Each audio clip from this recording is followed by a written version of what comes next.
Hello, and welcome again to the Splendor of Truth.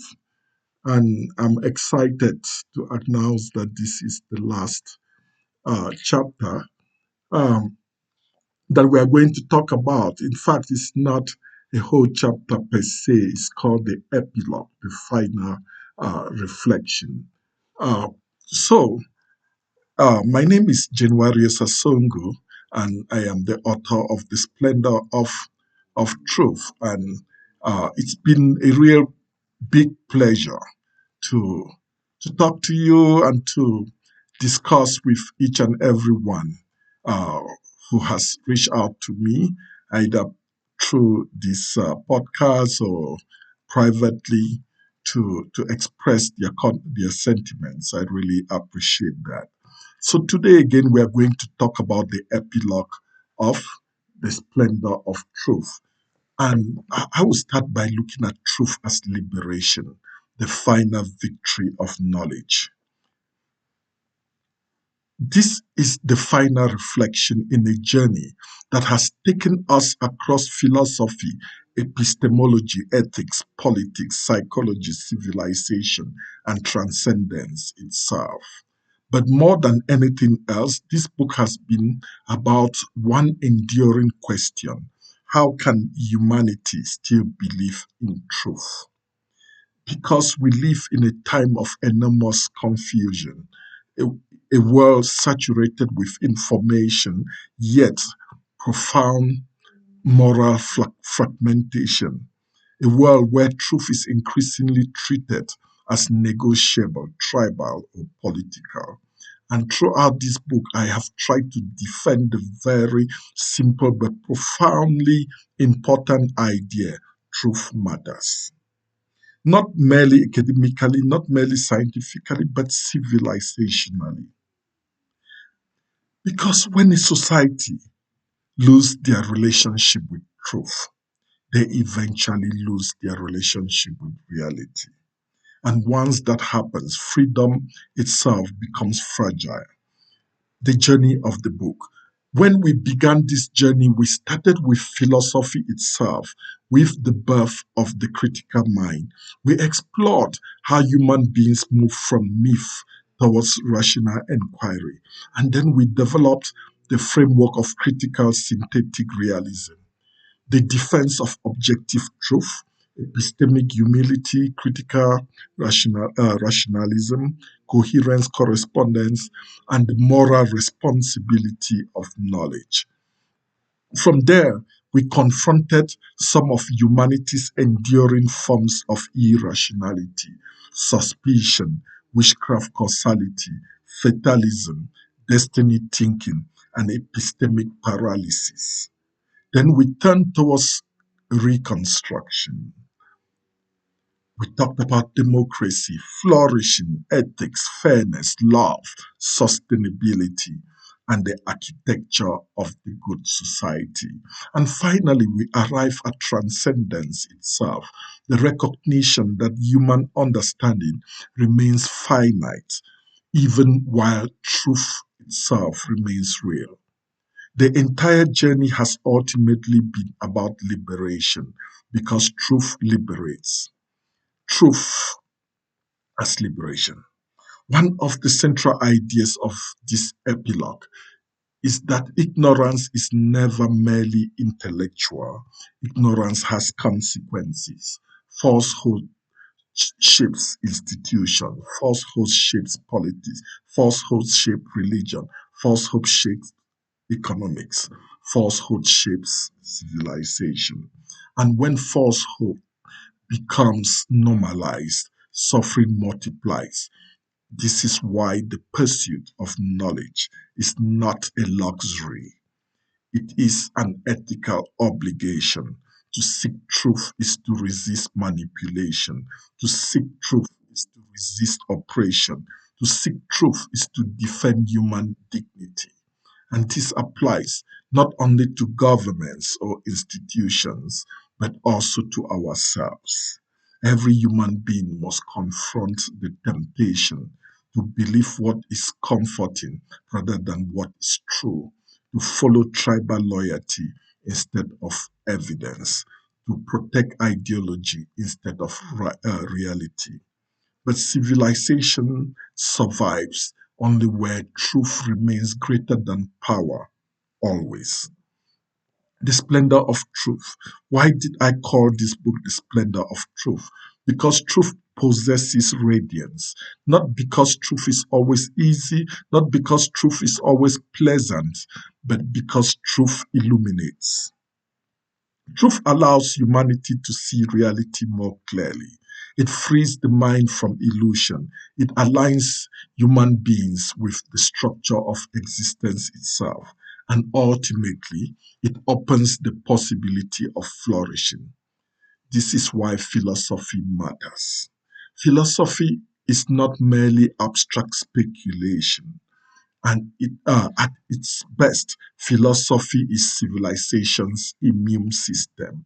It protects humanity from manipulation, from dogmatism, from irrationality, and intellectual decay. And in our current age, that protection has become more necessary than ever. The crisis of our time. I believe one of the greatest dangers facing modern civilization is not simply political polarization or technological disruption.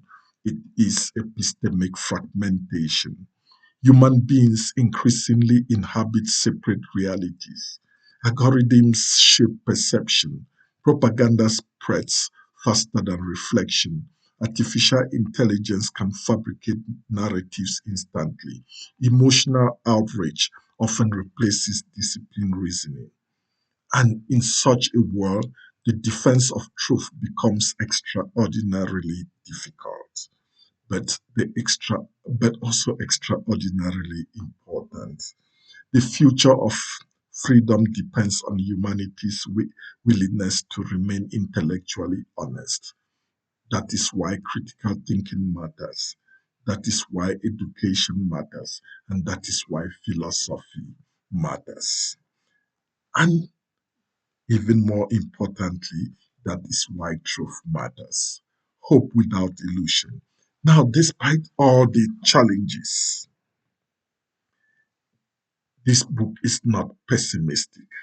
Critical synthetic realism is ultimately a philosophy of hope, not naive optimism, not blind faith in progress, but disciplined hope grounded in humanity's capacity for learning, correction, and moral growth. Human beings are fallible, but we are also corrigible.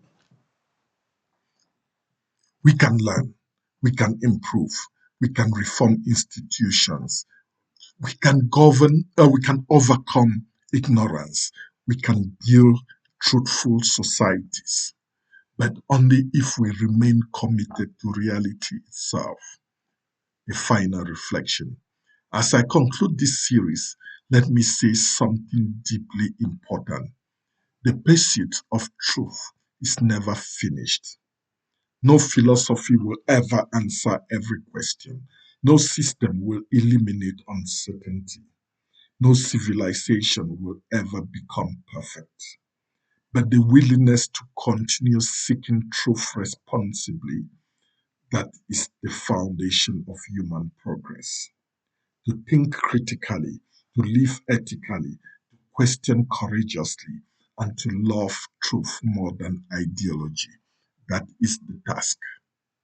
And perhaps that is also the deepest meaning of freedom. Thank you for joining me through this journey. This podcast series was designed around the introduction, all 10 chapters, and the final epilogue of The Splendor of Truth. If you missed any previous episodes, and together they form a larger philosophical vision, please also like the podcast, subscribe to the channel, leave your comments, and most importantly, share this series with your friends, students, colleagues, family members, and professional networks. Thoughtful conversation matters.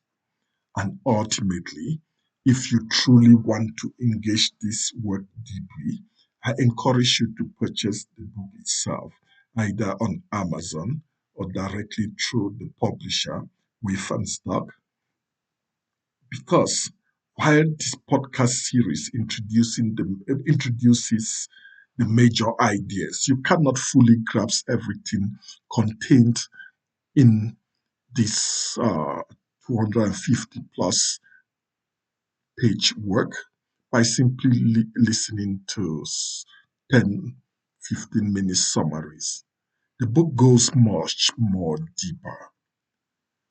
It goes into philosophy, history, ethical, and systematical philosophy.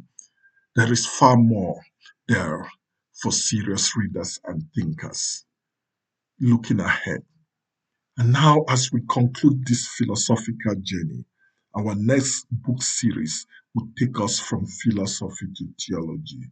There, I will discuss my newest publication, Faith, Power, and Emancipation. And of course, my philosophy is always anchored. Oh, sorry, my theology is always anchored on my philosophy. So you are going to find it familiar. Fifth Power and Emancipation is a work exploring liberation, truth, theology, power, and human freedom in a fragmented world. So for now, thank you. Stay thoughtful, stay courageous, and continue seeking the truth. Bye for now, and remember to think clearly is to live freely.